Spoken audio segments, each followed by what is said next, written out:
Meu nome é Francisco Leão, eu faço parte da companhia Bric Brac de Marionete, e hoje nós iniciamos a primeira parte do projeto itinerante de bonecos. Esse projeto ele tem um patrocínio do Banco da Amazônia, BASA, Funarte, a Fundação Nacional de Arte, e tem um apoio cultural da imprensa oficial do Estado do Pará e o Estúdio Floresta Sonora. Rapidamente eu quero, enquanto esperamos as pessoas entrarem no chat, né, dar alguns informes sobre a programação. No dia 20 e 21 vai acontecer a oficina de rudimentos para a confecção de fantoches com material reciclado. Vamos dar dicas, técnicas e até um pouco da utilização desse tipo de boneco como recurso pedagógico, entretenimento, enfim. No dia 26, 27, 28 será Contos da Floresta, nosso espetáculo de marionete que faz parte da programação, ok? A nossa equipe, a equipe técnica, a produção executiva é de Vanessa Teixeira, a produção de Tati Brito, a assessoria de imprensa Daniele Figueiras, design gráfico Isabel Moura, TI Jorge Salles, técnico de informática, ok? Essa é a nossa equipe. Então, eu vou começar explanando um pouco do que nós vamos ver no nosso workshop, a origem sacra do teatro de bonecos, ok? Inicialmente, eu quero fazer uma colocação sobre isso, que a relação do teatro de bonecos com a sacralidade, com a religião, até com o misticismo, ainda é um assunto muito nebuloso para pesquisadores e pessoas da área. Pode-se dizer pelo preconceito que existe em relação ao teatro de bonecos. Muitos consideram uma arte menor, ou está ligado ao entretenimento, até a criança, ao universo infantil, uma coisa que tem que ser levada assim com um certo, não tão aprofundamento, pode-se dizer assim. Então, muitos pesquisadores acreditam que não existe uma profundidade na historicidade do teatro de bonecos. Mas, a partir do a virada do século XX, determinados pesquisadores eles começaram a fazer um levantamento da história, historiadores, teatrólogos, e foi sendo trazido paulatinamente à tona essa origem do teatro de bonecos. Antes de qualquer coisa, devo enfatizar, além desses pontos que eu coloquei, que é bem diferente o modo que o oriental olha para o teatro de bonecos e o ocidental olha. O oriental, na tradição da cultura dele, na origem dessa cultura, era repleto de rituais e cerimônias que incluíam o boneco.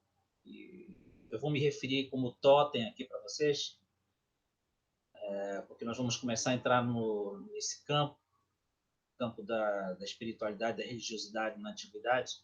Então, eu vou usar muito termo totem, fetichismo, totemismo, são termos que eu vou usar muito para me referir ao boneco. Então, esse período inicial, pode-se dizer pré-histórico, ele veio antes do teatro formal. Então, hoje em dia, alguns pesquisadores já testam isso. O teatro de boneco está na origem do teatro formal. Ele veio antes do teatro formal, como conhecemos. Alguns até acreditam que primeiro se deveria estudar o teatro de bonecos, depois estudar o teatro formal. Eu não sei como as academias encaram isso, ou levam isso, mas em muitos livros de pesquisadores isso já é colocado. Deveria estar no cerne do estudo do teatro. O teatro sacro de boneco na antiguidade. Bem, acho que já podemos começar com o primeiro slide.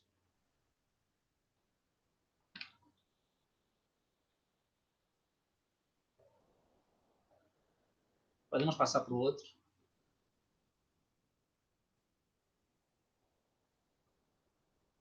A questão do início do pensamento do que seria esse pensamento na antiguidade em relação com a própria criação do homem. Nos próprios determinados textos antigos, quando falam da criação do homem, eles falam da relação da criação do homem e de uma forma dar vida a uma forma inanimada. O próprio texto diz que Deus pegou um punhado de argila e moldou o homem. E assim pode-se dizer que o homem era uma espécie de autômato, de boneco, antes de ser o homem. Ele era uma forma inanimada e foi soprado vida. E vocês vão ver, conforme nós fomos durante a nossa palestra, nós vamos retornar muito a esse assunto de animar o inanimado, assim como foi dado vida, segundo os textos antigos. Podemos ir adiante. A questão da criação, a divindade relacionada com a criação do homem. Podemos ir adiante.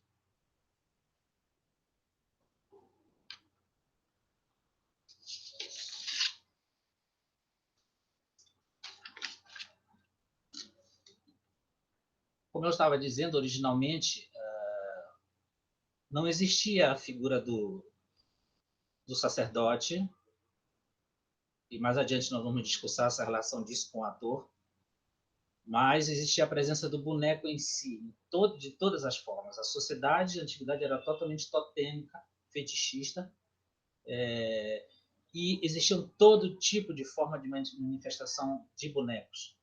Esse aqui que vocês estão vendo era um amuleto de proteção muito comum.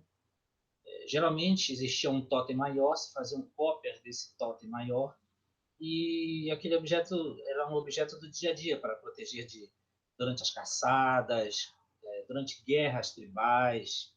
Era um ambiente muito hostil e o homem ainda não tinha essa compreensão da natureza, das forças. Então, tudo para ele era muito sobrenatural e ele tinha que, digamos, contar com o apoio de outras forças que não fossem apenas as forças da consciência dele. Então, esse aqui é um boneco muito comum que ainda é encontrado até hoje em muitas culturas e algumas formas de religião, esse tipo de boneco. Podemos ir adiante. É uma forma totêmica também, uma forma, a Vênus de Ludendorff. Ela é encontrada em muitas partes do mundo, era quando a sociedade era matriarcal. Quando nós pesquisamos vestígios de pesquisa de muitas sociedades antigas, a mulher que geria a sociedade, o homem não tinha o papel que verificamos hoje, era completamente diferente do papel que ele tem hoje. Pode-se dizer que a religiosidade, quando veio, colocou a mulher num outro papel. Antes da ascensão da religiosidade, das instituições religiosas, a mulher tinha um papel completamente diferente. Era essa sociedade. Essa forma aí, ela representa a abundância da natureza, a fecundidade. Era muito comum as pessoas possuírem, inclusive, esses bonecos como uma forma de aumentar o grau de fecundidade. Podemos ir adiante.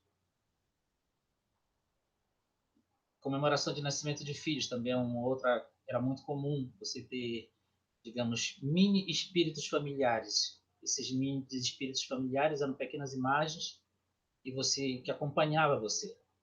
Geralmente quando o parente morria, esse pequeno objeto continuava num pequeno altar na família. Então era muito comum esculpir essas formas. Mais adiante nós vamos verificar algumas modalidades dessa natureza. Vamos adiante. O guardião dos mortos também era uma coisa que era muito disseminada, principalmente nos povos do Oriente. Até hoje ainda tem no Japão uma cultura muito forte disso. Era uma representação que se fazia geralmente de um tipo específico. A relação que eles tinham com os mortos não é a relação que nós cristãos judaicos, nosso mundo cristão judaico tem. Os mortos para eles eram entidades que a pessoa simplesmente deixava de existir materialmente, mas continuava a existir energeticamente. E esses pequenos guardiões, eles ficavam para se proteger de ações maléficas de outras entidades, talvez ações maléficas até dos próprios parentes mortos, querendo algum tipo de vingança, alguma coisa do tipo. E então era muito comum se ter isso. Como eu falei, mas adiante nós vamos ver outros tipos de guardiões como esses. Vamos adiante. Esse também é muito interessante. O Japão até hoje ele faz isso. Pode se chamar de substitutivos. Eram pequenas formas de que eram fabricadas de uma determinada maneira, e essas formas habitavam uma parte da essência da pessoa. E você poderia ter uma comunicação, pode-se dizer que é como um médium faria hoje para se comunicar com o morto. Isso acontecia através dessas formas. Geralmente o boneco ele possuía alguma coisa do morto, um cabelo, unha que era colocado dentro dele, ou uma parte da roupa. Então, através dessa emulação do indivíduo, você poderia ter essa comunicação com eles no pós-vida. Vamos adiante.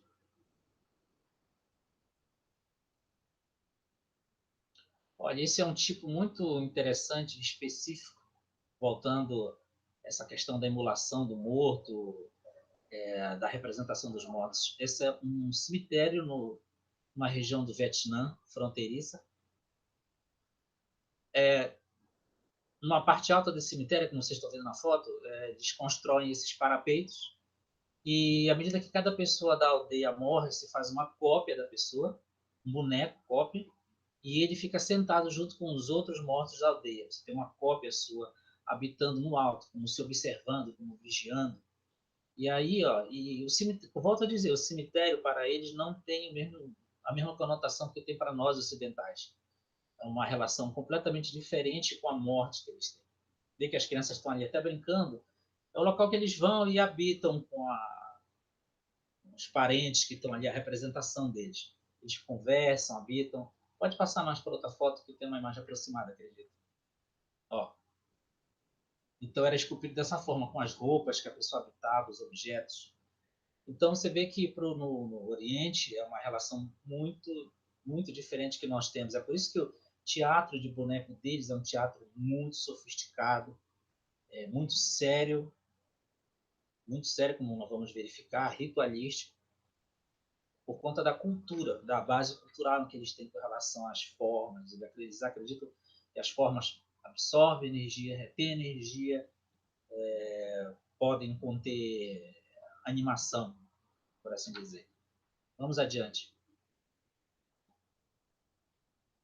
E falando desse conceito de animação, é um assunto que eu vou tratar mais adiante, mas para nós aqui na nossa região norte, nós temos esse fenômeno, que é uma representação do totemismo. Então, fiz questão de coloquei a foto aqui no final para constar que nós temos manifestação desse totemismo de uma outra forma, claro, dentro de uma instituição religiosa, mas é uma manifestação totêmica muito forte aqui para quem. Claro que quem está assistindo e é um católico, tem essa natureza, assistir o Círio, não consegue imaginar a imagem da Nossa Senhora de Nazaré, que é usada no Círio, como um boneco. A mente, a nossa mente não consegue abarcar ela como boneco, mas como uma entidade. Então era assim que esses povos desses países que estavam acostumados com esse tipo de relação totêmica, eles sentem. Para eles não é um boneco. Assim como para quem vai no Círio, não é um boneco. É impossível olhar com a nossa mente, para quem segue a religião, olhar para ali e ver como um boneco. Não.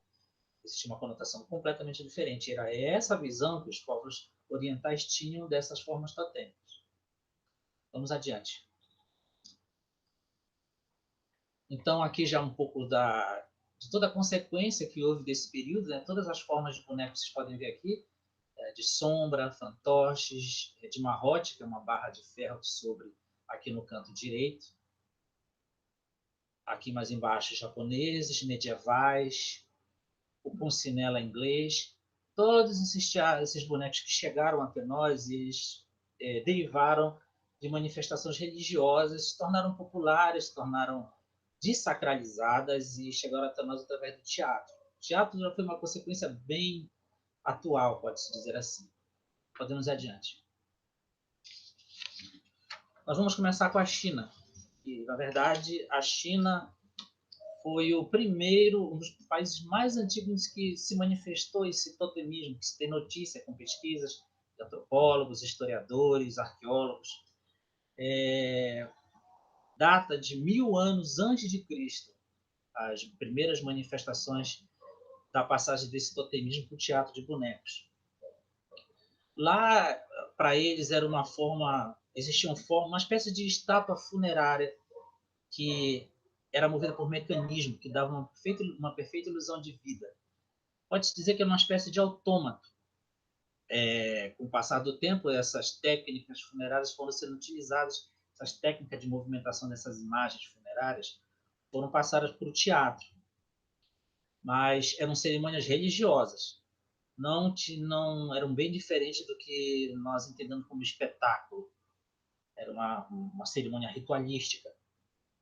O objetivo principal desse teatro chinês não era exatamente teatralizar a história, mas contar o passado épico dos heróis, dos personagens da cultura religiosa chinesa. E os bonecos, para o espírito chinês, ele sempre manifestava algum tipo de entidade na sua natureza. Isso era tão forte na cultura deles que os bonequeiros eles fabricavam os bonecos de uma relação muito estreita, mas ao mesmo tempo de medo. Tanto que eles, bonecos, após as apresentações, lembre-se, apresentações religiosas, não eram apresentações exatamente de teatro como nós concebemos. Os bonecos eram colocados em caixas e trancados por medo deles se animarem sozinhos. E também uma coisa interessante é que os bonequeiros eles eram requisitados para fazer exorcismo nas casas, limpeza espiritual, e também como uma espécie de conselheiro religioso. Alguns deles eram ambulantes, eles andavam de região em região e a cultura deles era muito permissiva, eles admiravam muito esse tipo pode-se dizer, de qualidade de expressão de boneco sacro. Vamos adiante.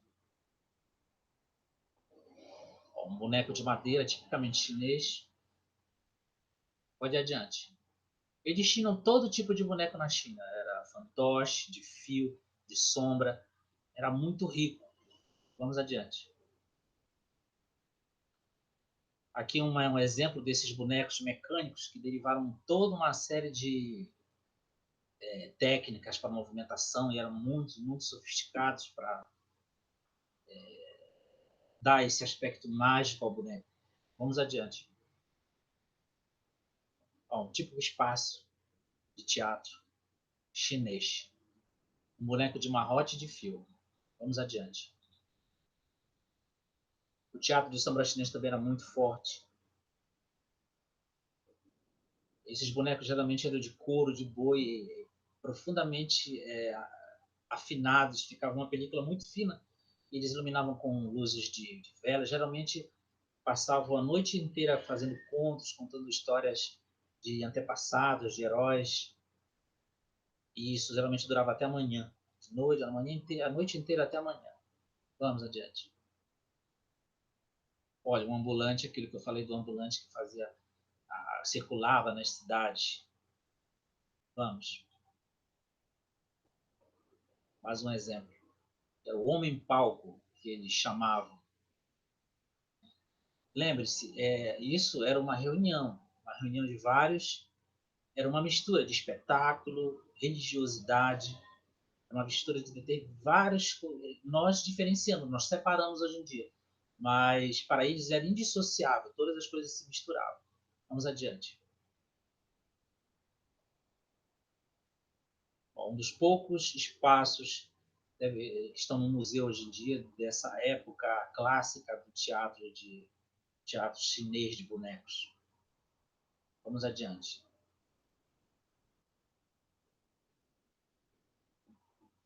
Podemos seguir. Teatro de sombra, muito rebuscado, muito sofisticado. Pode-se dizer que eles foram o precursor do cinema e da animação. Muitos pesquisaram porque eles estipam uma tela, geralmente as formas coloridas se animavam, e dizem que alguns europeus viram essa técnica de projeção de luz e imagem e se basearam para fazer a tela de cinema. Então, hoje em dia já dizem que o teatro de sombra chinês ele deu origem ao cinema como nós concebemos, tela, imagem e projeção. Vamos adiante.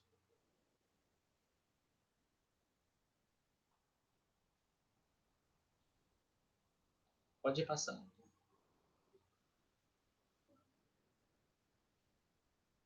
Todos feitos em couro, como eu disse, né?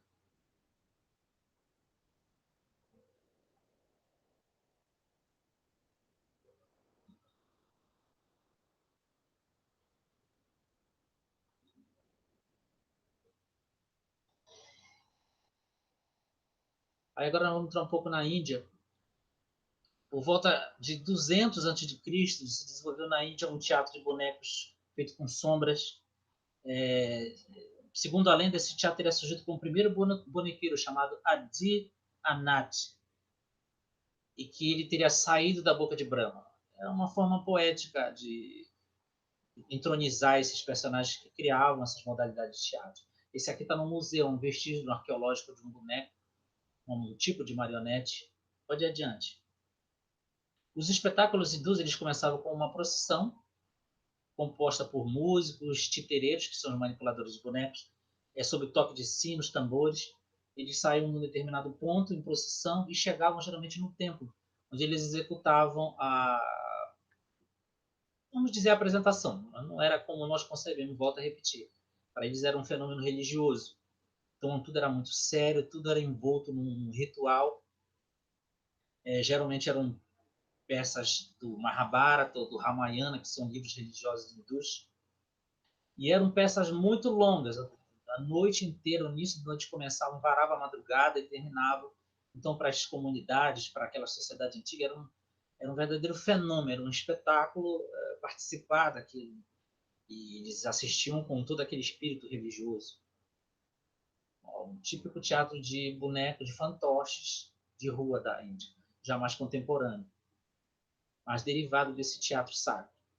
Um típico instrumento que eles usavam, que eram tocados ao vivo, né, durante as apresentações. Um teatro de sombra.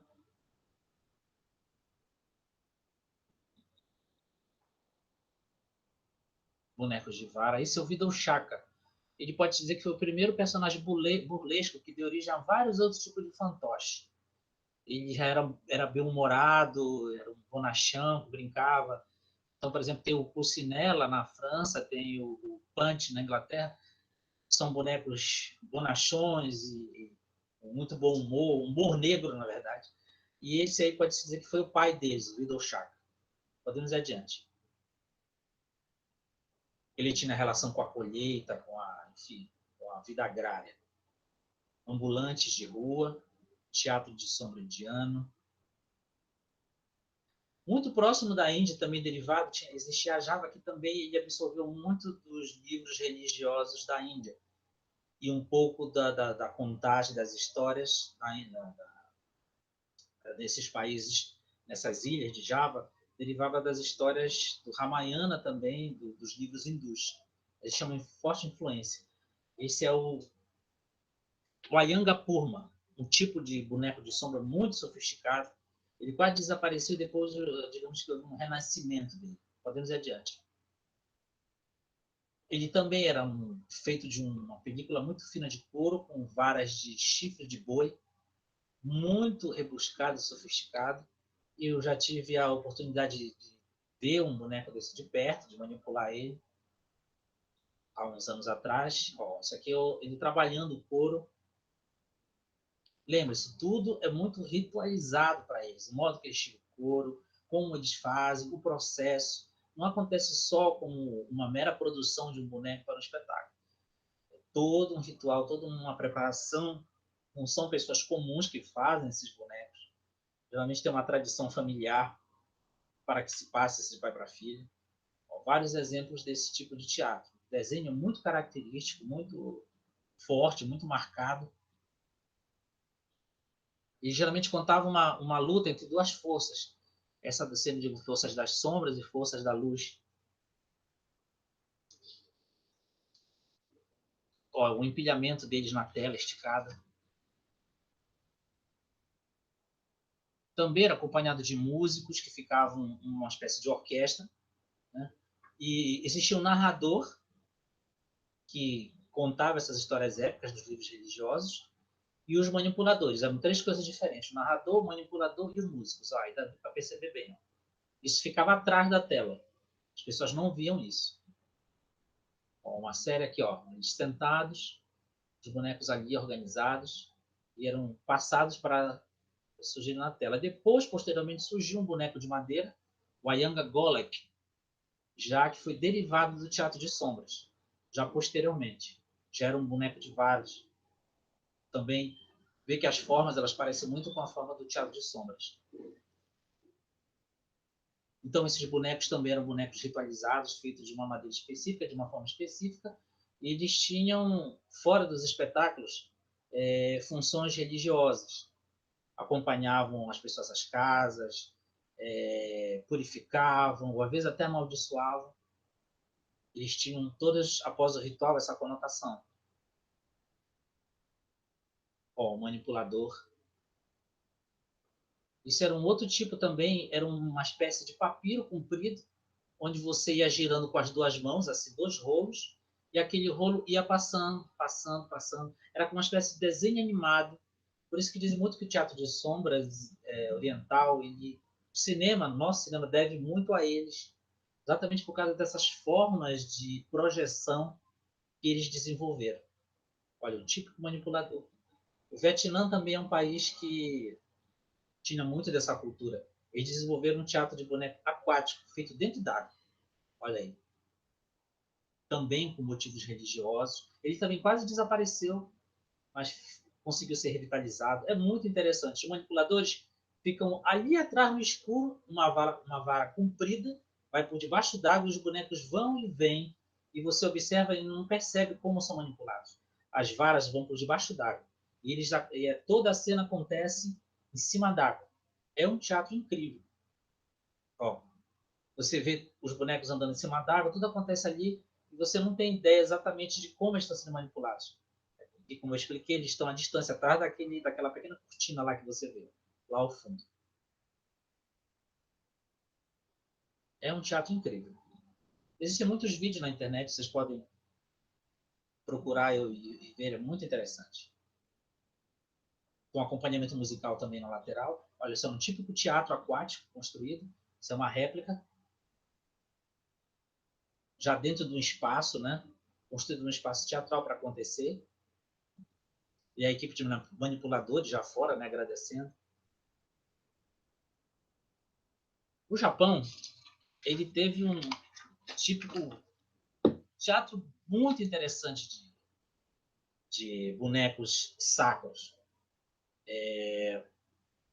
Lá, como eu já falei antes, quando eu falei daqueles bonecos que recebiam os espíritos dos mortos, eles tinham uma espécie de teatro de boneco de substitutivo, como nós damos esse termo. Você podia usar o boneco para transferir uma doença sua para o boneco. Geralmente, após isso, esse boneco era atirado nas águas. Né? Ou então você poderia atingir alguém batendo com um prego no boneco. Que nós vamos ver mais adiante, era uma coisa muito utilizada na África, no Haiti. Era um teatro muito ritualístico, tradicional. Aí manipulação, boneco de manipulação direta. Só ficava sem esse capuz preto quando você já conseguia se anular como indivíduo. Então vocês vão ver mais fotos de algum de capuz preto, outros não. Esses de capuz ainda são alunos, eles não poderiam mostrar o rosto.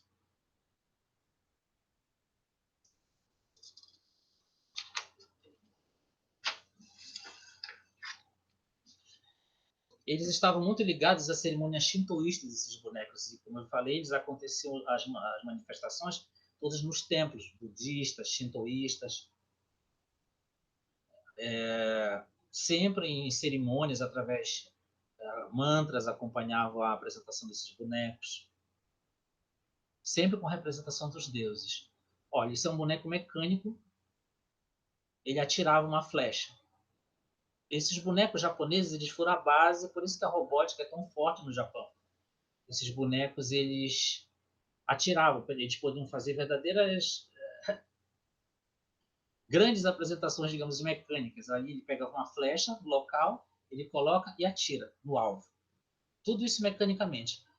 Eram coisas incríveis, artefatos mecânicos incríveis.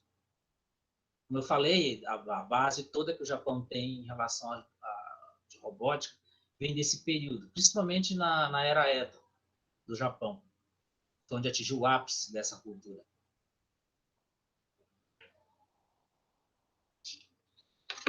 Vamos falar agora do continente africano. Pode-se dizer que a magia egípcia ela se espalhou por toda a África. O Egito ele controlava, digamos assim, tinha o controle dessas informações. Quando com o declínio da sociedade egípcia, isso meio que se espalhou, se fragmentou pela África inteira. Então tinha todo tipo de boneco, bonecos animados em templos, bonecos de fetiche, bonecos dedicados ao deus Osíris. Esse é um típico boneco de fetiche. Você poderia fazer um pedido e colocar um prego no boneco, um pedido contra ou a favor de alguém. Era muito comum isso. É um tipo de emulação. Esses bonecos geralmente estão em museus. Não é muito bom ter eles em casa. Né? É bom eles ficarem em museus. Tem grandes histórias sobre esses bonecos. Eles são outros tipos. Eram bonecos relacionados com a cultura agrária para incentivar as chuvas, que as plantações tivessem mais fecundidade.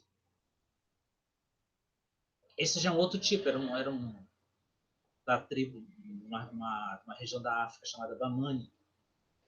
Eles desenvolveram esses bonecos que são bonecos de apresentação baseados em animais, eram representações fantásticas. Eram verdadeiras competições que as tribos faziam entre si para apresentar esses bonecos.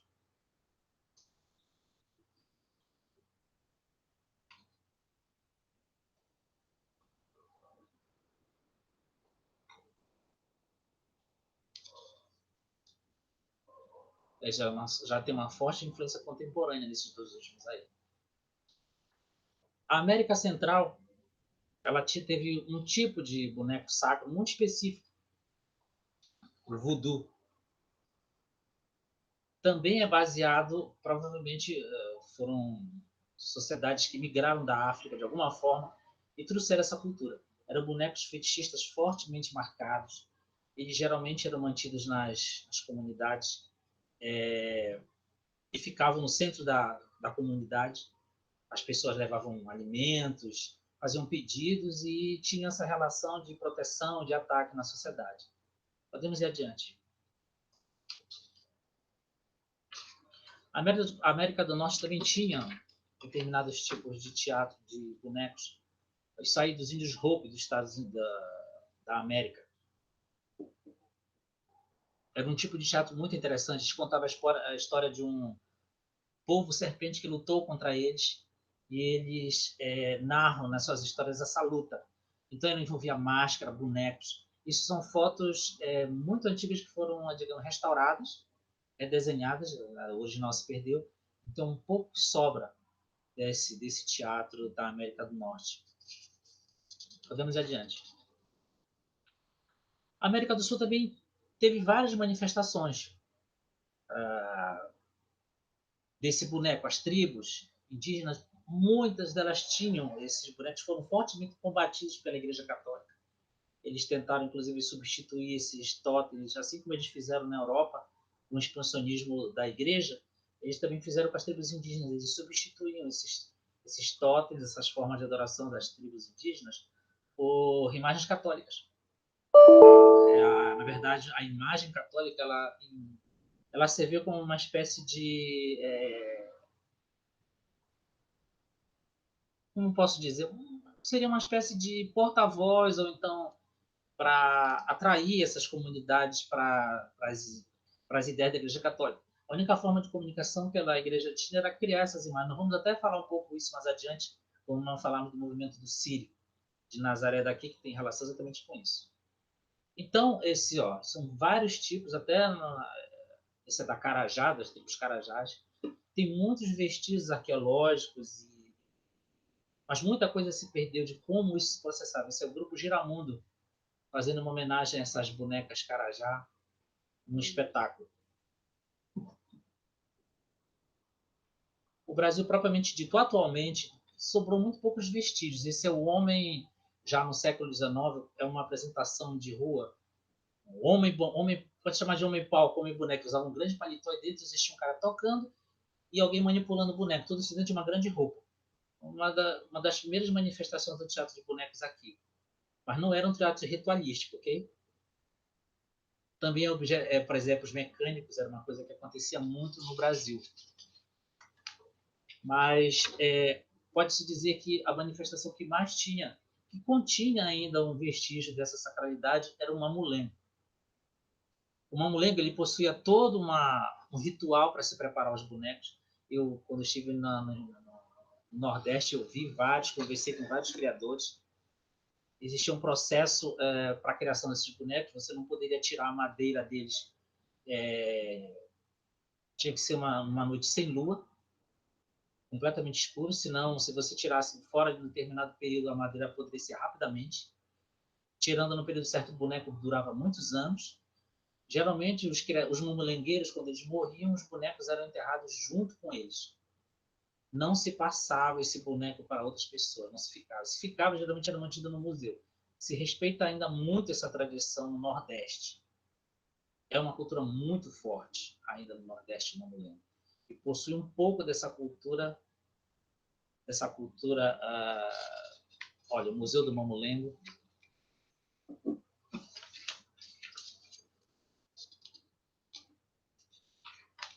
Pode-se dizer que é um tipo de boneco tipicamente brasileiro. Mas depois de falar de toda essa questão, de falarmos de toda essa questão da sacralidade, das manifestações, aí vem a pergunta: como se deu o declínio dessas sociedades? Existem várias teorias sobre isso. Entre as várias, pode-se dizer que foi um desejo do ser humano, à medida que as sociedades foram se desenvolvendo, ficando mais sofisticadas, o próprio ser humano ele já não admitia essa presença do totemismo. Ele próprio queria ser representação divina. Pode-se dizer que foi uma manifestação egocêntrica. Ele queria falar diretamente com os deuses, não queria passar por nenhuma entidade. Então foi aí que surgiu o sacerdote. Quando se vai pesquisar as danças desses sacerdotes, como eles se vestiam, eles passaram a usar as máscaras e os trejeitos desses bonecos. A gente vê muito marcado nas danças tailandesas, vietnamitas, um movimento marcado do boneco, quebrado. Mas eles se paramentavam desses totens, da roupa desses totens. A gente, quando vai observar vestígios dos bonecos antigos, era a mesma aparência. Então, pode-se dizer que e o fenômeno do ator ele nasceu do sacerdotismo. Dessas apresentações em templos, com danças, máscaras, pinturas que emulavam essas entidades. Então, é daí que vem a profissão do ator, dessas manifestações sacerdotais, de apresentação. Foi uma ruptura, e a partir desse momento, o totemismo foi lentamente sendo substituído. O ser humano foi ficando no lugar, assim como o teatro da pessoa foi ficando no lugar do teatro sacro, os sacerdotes foram substituindo essas entidades totêmicas. Podemos ir adiante. Como eu disse para vocês, para nós ocidentais é muito diferente o boneco do que é para o oriental. Aqui nós somos mais racionais. O teatro de boneco ele estava realmente muito relacionado mais com uma apresentação burlesca.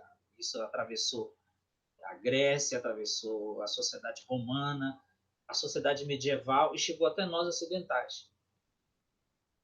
A igreja ela também teve um papel muito forte em diminuir essa que eles consideravam manifestação pagã do boneco. Então, muitas sociedades na Europa, muitas sociedades nas Américas, perdeu completamente as suas origens em relação a isso. A igreja ela fez questão, né? Mas ao mesmo tempo também, como eu já expliquei antes, ela usava como uma forma de propaganda. Ela adaptou as imagens dos santos aos personagens que existiam na cultura desses países, trocando por imagens de santos, que nós vamos ver mais adiante. Ora, vários tipos de teatro medieval muito comuns naquela época. A igreja acabou, dentro desse quesito de tentar substituir essas manifestações totêmicas, criou-se bonecos que se animavam nas igrejas. Muito pouca gente hoje em dia sabe disso, mas existiam verdadeiros espetáculos de teatro de boneco dentro das igrejas. ficavam na frente, geralmente, ou nos altares, anjos mecânicos que voavam de um lugar ao outro. Aqui nós vemos algumas fotos. Esses objetos ficavam dentro das igrejas. Ó, aqui um púlpito. Ali existe alguém, ó, dando uma narrativa, geralmente histórias de moral ou algum texto bíblico. E eles usavam boneco nessas manifestações. Mas, quando houve o Concílio de Trento, em 1500, eles resolveram começar a perseguir e banir isso das igrejas. Considerar que deram uma manifestação muito pagã. Então, lentamente, algumas igrejas ainda mantêm, ó, como vocês podem ver nas fotos, algumas igrejas ainda mantêm vestígios dessa época, mas foi realmente totalmente retirado, uma pena, foi totalmente retirado do rito cristão a utilização de bonecos. E com isso eles ganharam as ruas, né? Da feita que eles saíram das igrejas, eles passaram a se apresentar em feiras, em vilas, mas não existia mais nenhuma conotação sacra nisso. Era de entretenimento, puramente entretenimento. Aí, a partir disso, que chega até nós o teatro de bonecos. Até esse momento, ele ainda era geralmente, ó, aqui um típico, esse aqui é um italiano, ele era de Marrote, narrava epopeias de Carlos Magno, histórias épicas, histórias de personagens lendários, mas já entrando, saindo da sacralidade, já fora da sacralidade, e se tornando meramente um espetáculo para as massas.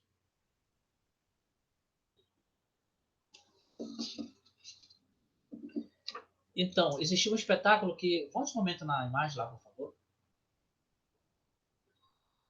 Esses personagens eles foram absorvidos pelo carnaval italiano, mas eles eram bonecos. Scaramouche, Pulcinella, todos esses personagens, Pierrot, Colombina, eles eram do teatro de bonecos. Antes de passarem para o carnaval, eles ficaram tão famosos que as pessoas usavam fantasias desses bonecos do carnaval. E, posteriormente, eles foram para o teatro. Se fizeram peças com pessoas, mas eles originalmente eles eram do teatro de bonecos e participavam do carnaval. Depois, o carnaval popularizou eles, na verdade, mas originalmente eles eram do teatro de bonecos. Vamos adiante.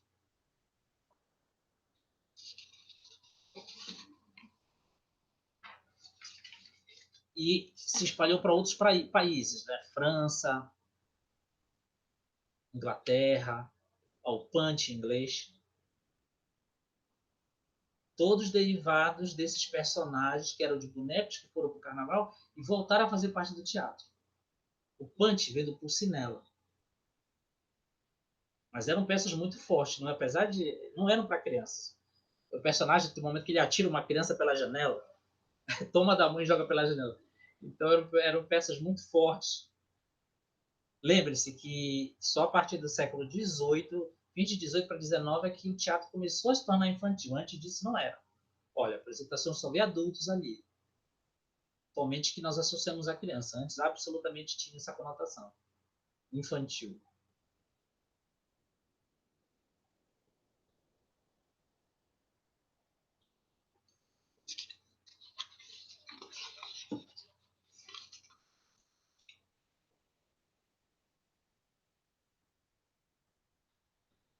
Vários tipos de fantoche, de punch, ó, são francês.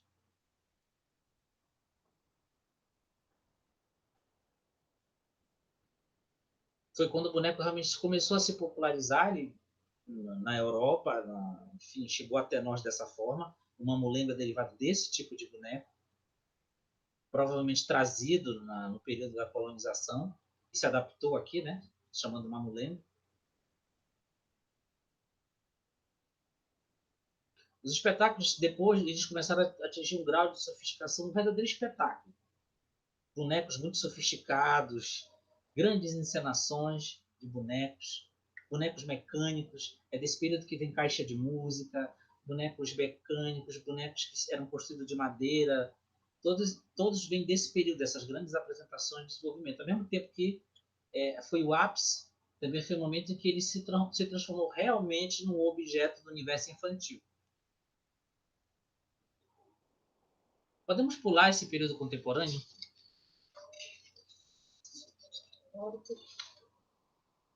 Esses aqui são vários teóricos, mas esse assunto a gente vai discutir talvez numa outra palestra. É um período muito grande, então a gente vai... pode encerrar um minutinho o slide. São 10 para as 9. Então, vamos falar um pouquinho rapidamente. Eu quero entrar nessa questão de como se dá esse processo. Esse fenômeno, pode-se dizer, da sacralidade do boneco. Eu quero apresentar 2 exemplos para vocês distintos. Um dentro de uma instituição religiosa, relacionado com uma instituição religiosa, e outro africano, para vocês entenderem como se dá esse fenômeno da sacralidade do boneco. Você pode passar o primeiro vídeo do Círio. Eu tomei o vídeo do Círio porque, para nós aqui da região, é muito forte a presença dessa manifestação, que é uma manifestação totêmica. Como eu estava explicando antes, para uma pessoa de fora, ela até pode nem entender, porque ela nunca participou da ritualística que acontece na cidade, que é um verdadeiro fenômeno de massa. E para um religioso, é difícil ele ver, como eu falei antes, é muito difícil para ele ver o boneco, a imagem da Nossa Senhora de Nazaré, do Círio, como um boneco tão forte, a presença dele. Então, essa mesma sensação que o religioso paraense tem em relação ao Círio, os povos da antiguidade tinham em relação a essas formas totêmicas, a esses bonecos da antiguidade. Eles absolutamente viam aquilo como um boneco, um brinquedo, era muito forte. Então, eu estou tomando como... pode seguir com o vídeo. Tomando o Círio exatamente para vocês entenderem, para vocês compreenderem na essência de vocês do que se trata isso. Então, para as pessoas que participam, uma verdadeira catarse que acontece. Uma multidão gigantesca vai pelas ruas atrás dessa imagem, de uma pequena imagem, né?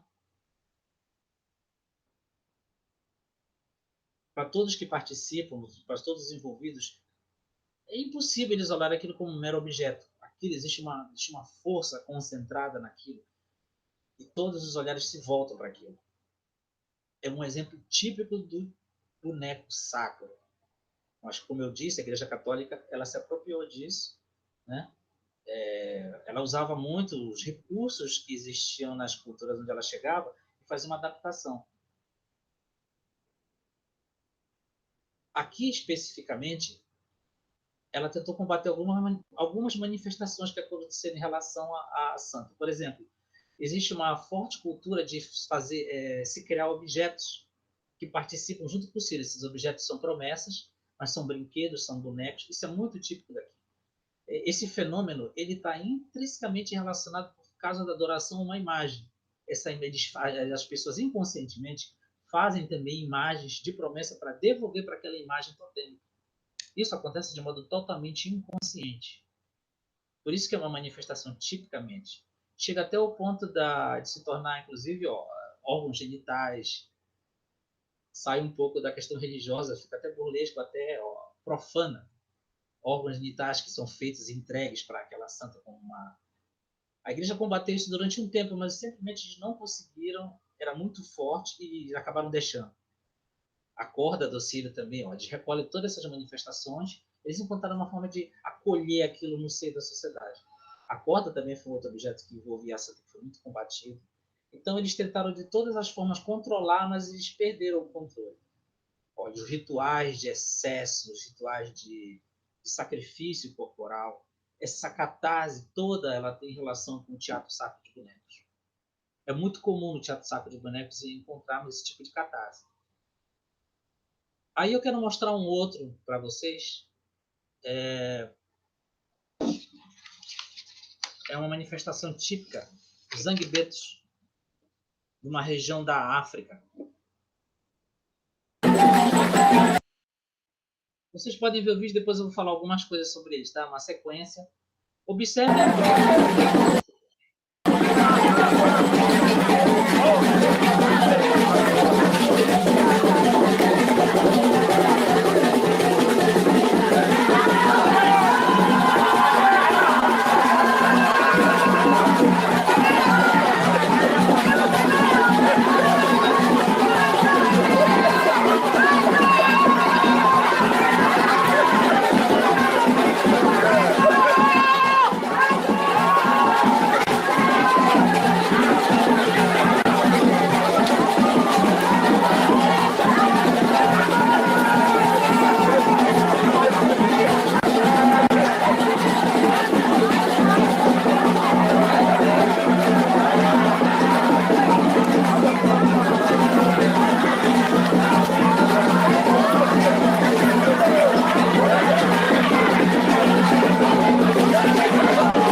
Podemos passar para o próximo.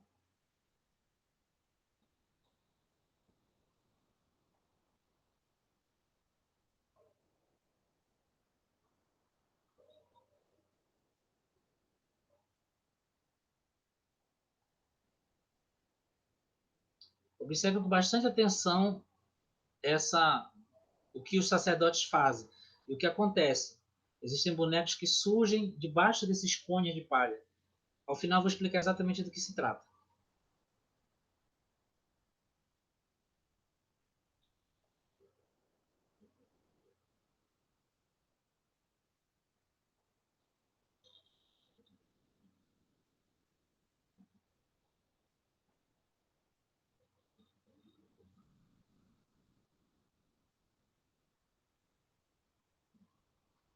Pode passar para outro vídeo.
Antes de passar por outro vídeo, eu quero falar rapidamente sobre Antes de passar para o próximo. Deixa eu explicar uma coisa. Os Zangbetos acontece em 2 ou 3 países da África, essa manifestação religiosa. Originalmente, conta a lenda que eles estavam em guerra. Zangbeto era uma pessoa, estava em guerra com uma outra tribo. Foi pedido que ele sonhou que ele devia usar um cone de palha, ele e mais os outros guerreiros usar um cone de palha para enfrentar a outra tribo, que eles venceriam. E foi o que aconteceu, eles venceram. Só que eles foram tomados por alguma força no processo de botar aquele cone de palha e que lhes deu força para enfrentar o exército que era maior, e assim eles ganharam. E eles acabaram desenvolvendo esse laço com essas entidades que vocês veem aí. Você observa que esses cones, tem outro vídeo que vocês vão observar, muitos pesquisadores foram até lá, filmaram, tentaram descobrir, mas não conseguiram encontrar o segredo. Eles levantam um cone num determinado vídeo, vocês vão ver, ficam surgindo essas formas antropomórficas, pequenos seres que se movimentam. Já tentaram provar que isso era um truque, que era meramente um truque de mágica que eles faziam, mas nunca ficou claramente provado. Essas pequenas formas, elas surgem embaixo, nesses cones, e esses cones saem dançando sozinhos. Durante muito tempo, esses seres eles eram verdadeiros soldados e guardiões das tribos. Depois, com o passar do tempo, eles passaram, digamos assim, a só demonstrar a força deles nesses rituais. Né? Podemos ir adiante.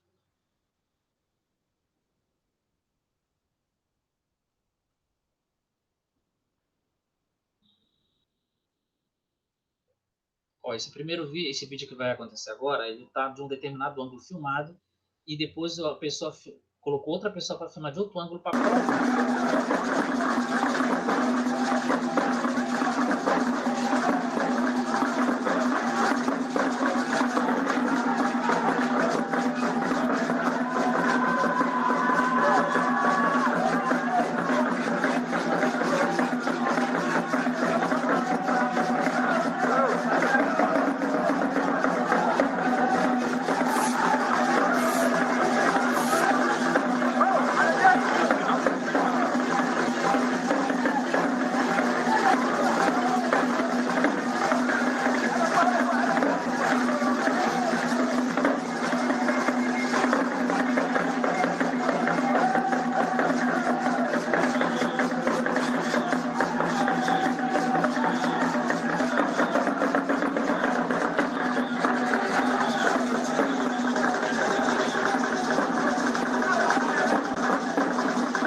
no próximo vídeo vocês vão ver de um outro ângulo esse mesmo vídeo, essa mesma imagem, filmada de outro ângulo. Para provar que não existia ninguém embaixo.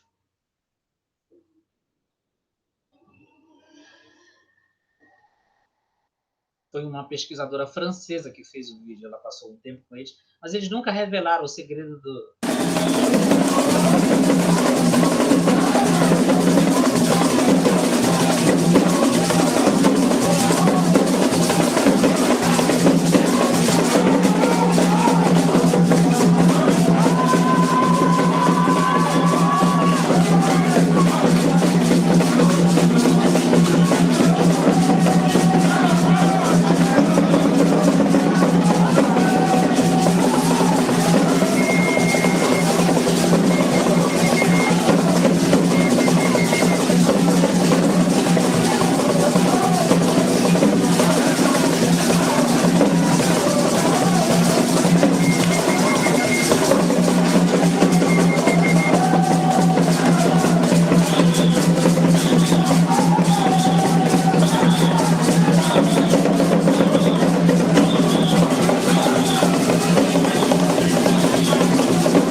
Vamos ver se ainda tem um outro vídeo.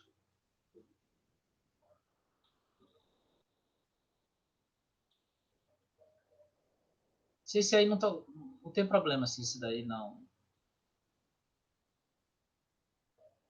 Vamos ver se ele vai, se está com boa vontade hoje esse vídeo.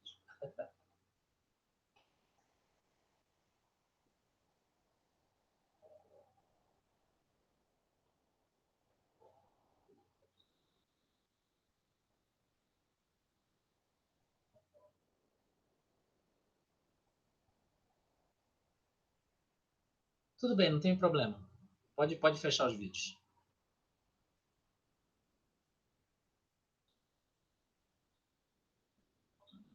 Então, eu mostrei esses dois fenômenos, um particularmente dentro de uma instituição religiosa e esse outro aí. Posso dizer para vocês que são fortes representações para vocês terem uma ideia do que era esse fenômeno totêmico da antiguidade relacionada com o teatro de bonecos. Tudo que vocês veem hoje em dia um pouco feito de bonecos, eles vêm disso. Aí vem uma outra questão. Do que se trata isso? Como isso serve para nós? E como é que pode se explicar isso? Eu vou tentar falar rapidamente. Eu vou usar um pouco da ciência para explicar um pouco sobre isso. Ainda bem que nós temos a ciência que se debruçou de uma outra forma sobre esses fenômenos. Pode-se dizer que a física quântica ela chegou a uma conclusão a respeito de como essas manifestações acontecem. Como é que um inanimado pode ganhar vida e andar, e falar, e surgir? Isso se trata quando eles estavam pesquisando o átomo, eles descobriram que existia uma relação entre quem observava o átomo e como ele afetava isso. Quando eles observaram a menor partícula de matéria, ela era sólida. Quando mais tarde eles observaram, era uma onda. Mais tarde era sólida e depois uma onda. Eles ficaram nisso e chegaram à seguinte conclusão, que o estado emocional de quem estava observando alterava a matéria. Existia uma relação entre quem observa e o objeto. Nós afetamos aquilo. Houve um japonês em 2000, Matsuro Moto, que ele fez uma experiência com água. Ele manteve uma água em que as pessoas chegavam e gritavam com aquela água, falavam palavrões, soltavam a sua raiva na água, e uma outra água em que as pessoas diziam coisas boas, desejavam coisas bonitas para aquela outra água. Quando foi examinada as moléculas de cada água, a água que era esculhambada ou tratada mal, ela tinha as moléculas completamente distorcidas, enquanto a outra água, que era tratada bem, com carinho, falando coisas boas, tinha moléculas perfeitas. Isso está tudo documentado, vocês podem procurar Matsuro Moto na internet, você vai encontrar as fotos. O que isso quer dizer? Quer dizer que existe uma troca, uma relação entre nós e as coisas inanimadas. Os bonecos, aqui nós temos 2 bonecos aqui. Eu posso dizer da minha própria experiência. Nós, dentro da companhia Bric Brac, nós temos uma parte que é pública, são as apresentações dos bonecos públicos, que as pessoas assistem, e tem uma parte interna de pesquisa.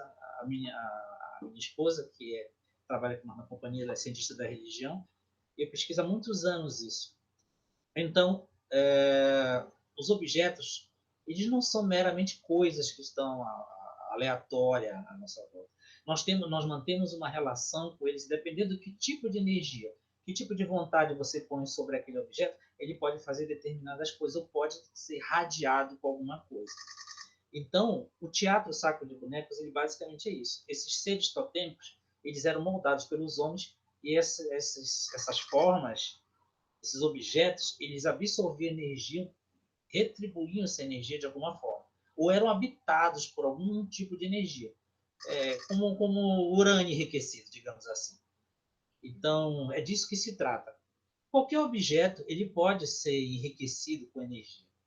É disso que se trata aquilo que nós sempre ouvimos falar de magia simpática, ou um objeto que é tomado de você e você pode ser afetado através daquilo. Você tem uma relação com aquele objeto. Ele tem uma chave, uma assinatura energética de você. Então, é disso que se trata essa troca, essa permissividade entre nós e o mundo inanimado dos objetos. E é essa que é a base do teatro de boneco sacro, entre o homem e o inanimado e essa troca. Bem, eu acho que nós já estamos dando no nosso tempo, né? Quero deixar pelo menos um pouco de tempo se alguém quiser fazer alguma pergunta sobre o assunto. Tá? O link está aberto.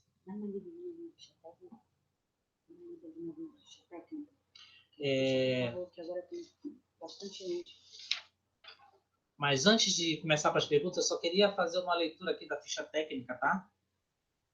Só queria dizer que a produção executiva é de Vanessa Teixeira, a produção de Tati Brito, palestrante sou eu, Francisco Leão, assessoria de imprensa Daniela Filgueiras, design gráfico Isabel Moura, TI Jorge Salles, técnico de informática que não está permitido aqui estar nessa live. Tá? Então, só mais uma outra coisinha, o projeto, relembrando que o projeto Itinerante Bonecos, da qual essa workshop faz parte, ele é o patrocínio do Banco da Amazônia, BASA, Funarte, Fundação Nacional de Arte, apoio cultural da Imprensa Oficial do Estado do Pará e Estúdio Floresta Sonora. Ok? Então, estamos abertos, se vocês quiserem fazer qualquer pergunta sobre o assunto, podem perguntar, tá? A partir de agora estamos abertos para os questionamentos. Podem questionar da forma que vocês acharem melhor. Adoro questionamento. Quanto mais cabeludo, melhor, viu? Quer falar dos dias de programação que tu disse? Dia 20, não, reforço aí para todo mundo? Tá, ok. Enquanto vocês estão pensando, formulando uma pergunta, só quero repassar a programação dos outros dias da nosso projeto itinerante Bonecos. Dia 20 e 21 vai ter a oficina de rudimentos para a confecção de fantoches de material reciclado, com técnicas, dicas, teoria de como utilizar, até um pouco de utilização pedagogicamente do boneco em aula e em espaços. Dia 26, 27 e 28 é o Contos da Floresta, nosso espetáculo de marionetes da companhia Bric Brac, ok? Essa é a nossa programação. Estamos sem perguntas, tá, Pedro? Estamos sem perguntas. Se você quiser dar um adentro. Bem, então, eu espero que vocês tenham gostado da palestra, do workshop, tá? E espero que vocês acompanhem a nossa programação dos outros dias. Agradeço a participação de todos, ok? Então, muito boa noite e espero vocês no resto da nossa programação, ok? Até logo!